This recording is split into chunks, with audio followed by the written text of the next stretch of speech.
What's going on, folks? Real quick before you watch this video, some of you guys pointed out in my last Mac video about the focusing issue I was having in that Terran Tactical G34 video. Duly noted, I want to apologize for that. Been working with a new setup, and we were unaware at the time that it was having that focusing issue. That being said, I just want to let you guys know that the next 2 or 3 first mag videos that I'm going to release, including this video, are probably going to have that same focusing issue. I normally, if this were like my more cinematic, full-length review video, would go back and do it all over again. But this being a first mag video, which are supposed to be kind of raw, actually really raw, I'm just going to have to push through. My schedule and timing just will not allow me to go back out and reshoot it again at the moment, because I got 60 million different projects going on right now, and I don't want to hold back content that I have for you guys. So I want to thank you guys for continuously supporting me and supporting me for all of these years. I really appreciate it. It means a lot, and I will make sure that this issue is fixed the next time I go out and do more filming, and hopefully you guys will be able to enjoy the content going forward, and I'll continue to keep pumping them out. All right, guys.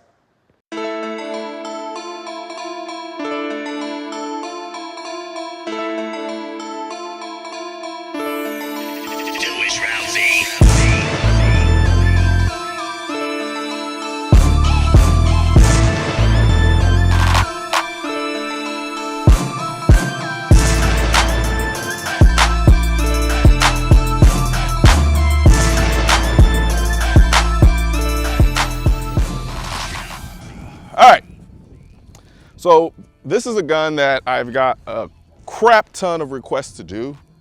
It is the Canik TP9Sf Elite from Canik, chambered in 9mm. Yeah, a lot of people have asked me to review this gun. So here it is. Now I gotta be honest with you, and I got a confession. I've had this gun for quite some time now. I just haven't been able to get around to doing a video on it, and I've actually never shot it. I haven't shot it yet. I've dry fired it a couple of times, and I gotta say, from a dry firing perspective, this trigger is nice. It's a good looking gun, if I'm gonna be honest. And considering the price point, I think you get a lot here if this gun shoots well. And I'm pretty sure that, I've heard a lot of great things about this Canik, and we're gonna find out today if I feel the same way. So let's do some shooting. Oh, because I'm a dumbass and I forgot to bring more magazines, we're gonna be running with 1 mag, and I have extra rounds in my pocket, so you're gonna have to bear with me in that regard. We might do some like speed up or something to have you get through it, unless you just really love watching me load magazines, weirdos. All right, let's do some shooting. I'm just gonna shoot. I'm not even gonna do too much talking right now.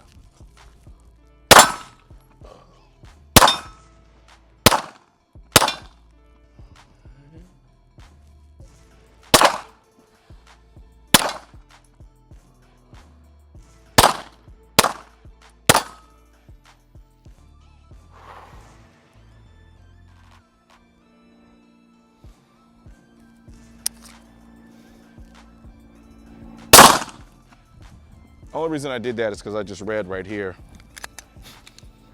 that it fires without magazine. I just wanted to be sure if that was true. All right, initial thoughts. The bore sits kind of high over my hand. That's one thing I do notice. Other than that,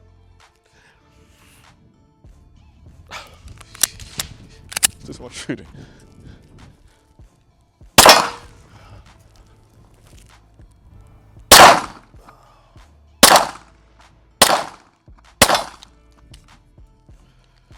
Okay, so a couple of things.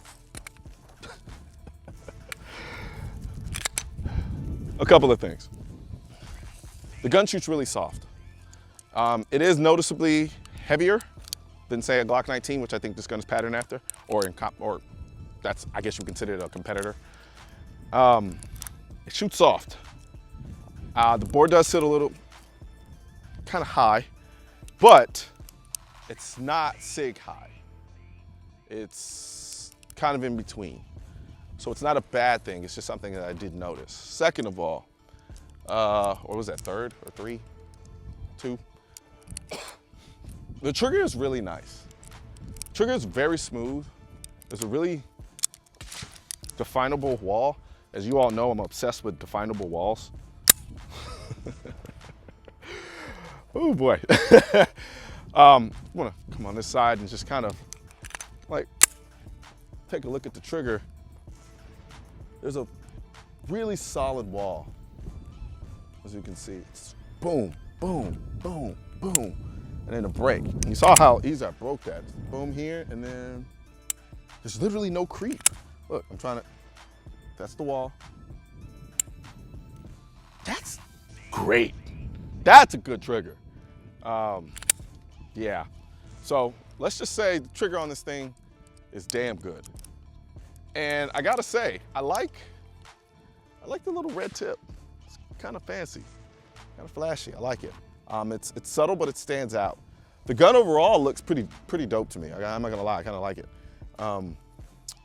It is, like I said, it's a little heavy, but it does feel solid. It feels like a high quality gun.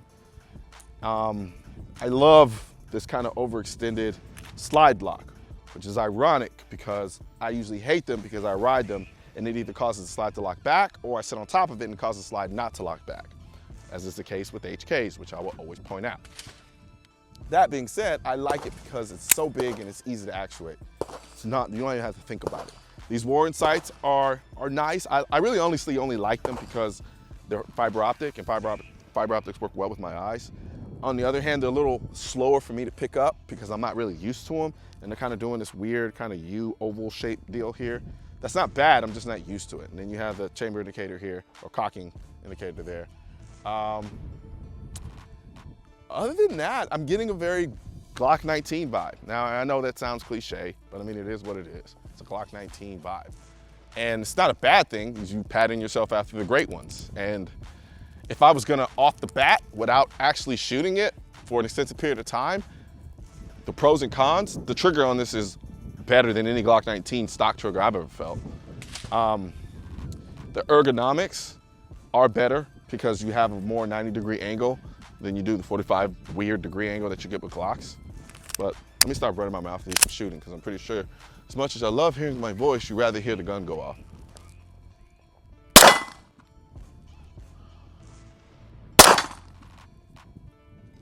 Ooh, fuck you, guy. Did I get that? There we go. This guy so arrogantly sitting on top of the car. It's your mom teaching. Come on, Colin. Jesus.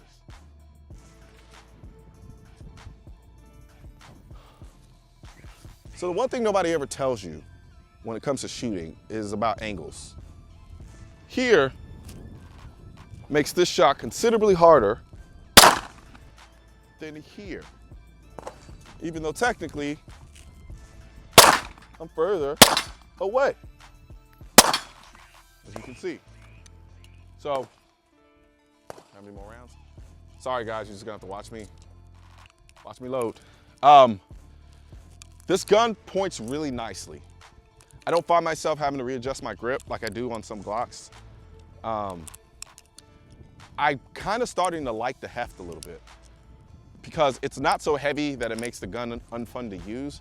But what I think it does is the reason why it absorbs so much of that recoil. Unless there's some like weird tactical voodoo magic going on the internals that's allowing the gun to suppress the recoil or mitigate it. Let's see here, what else? What else we got about this gun that I like or don't like? I'm not gonna lie, I kind of wish it had finger grooves.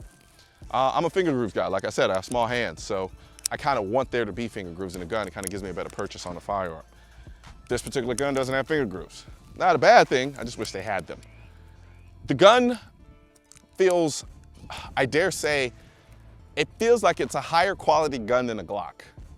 Not that Glocks are low quality, but Glocks tend to have a very generic feel to them. And that's actually why some people like them. But this gun actually feels really good. Just the overall shooting experience. The slide is incredibly smooth. The spring is a little bit tighter, which probably adds to the whole mitigating of recoil aspect of things. I wish this indentation cut was a little bit higher. I mean, at this point, I'm just nitpicking. Let's see here. Yeah, let's do some more shooting. All right. I want to get you again. Let's see here. So like these sights, they're not bad, they're good, they're just, this angle messes with my eye, so when I pull it up, it's hard for me to really get my sight picture on target, and it really is it's just a matter of me getting used to it. See, because now, when I don't think about it and stop trying to force it, it's boom, it's literally there. I don't have to think about it anymore. So if I was gonna have any major complaints, one of them which is slightly going away because it's not really complaining anymore, which is the weight. Weight of the gun, like I said, it's a little bit heavier than a Glock 19. You got 15 rounds, it's on par. These magazines are, I like loading Glock magazines better than any other magazine, just because the metal magazines start to wear out your thumbs a little bit. I'm trying to see, I'm really searching, trying to find something that I don't like about this gun. And right now I'm not finding it other than say maybe the sights, which is just a matter of getting used to, or the weight, which I'm starting to actually like now. So, all right, so let me just try it at long distance and let's see what we got here. Again, this is really gonna be a sight thing. But nonetheless, let's see what we got. God, I love that trigger. This trigger is phenomenal. It went from good to phenomenal, and not just because I hit that shot.